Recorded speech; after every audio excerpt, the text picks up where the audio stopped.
to Bill Robinson.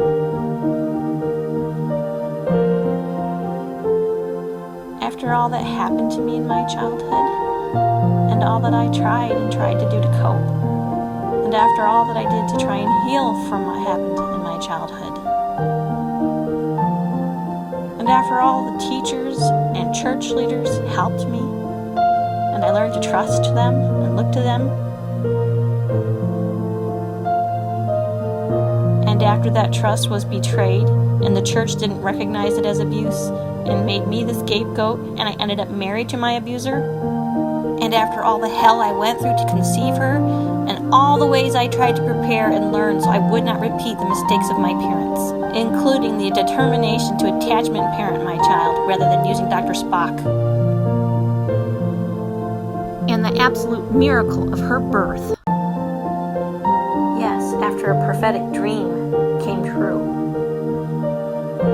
After spending each day deliberately raising her to know she was beloved and worthy. After a second trip to hell to give her a brother and raise them to love and care for each other. Always repairing the damage done by my husband. And after a lifetime of feeling that God hated me, coming to believe that maybe He didn't. Maybe He loved me because He trusted me with these kids. And He knew my heart.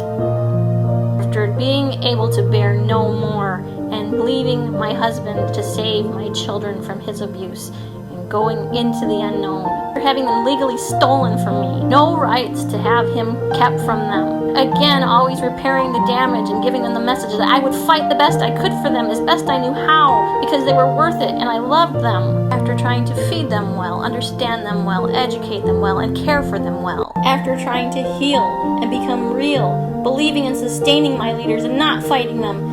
After having miracles happen and prayers answered and teaching my daughter that God loves her. After finding her temple daddy after years of being lonely and being rejected by her nieces in your ward and supported in their hatred, not understanding her heart at all. After all that, what did you do, Bishop Robinson? In one moment, you wiped it all away. If near-death experiences are correct, there is a life review where you feel what you did to other people inside their bodies. Do you feel that, Bill?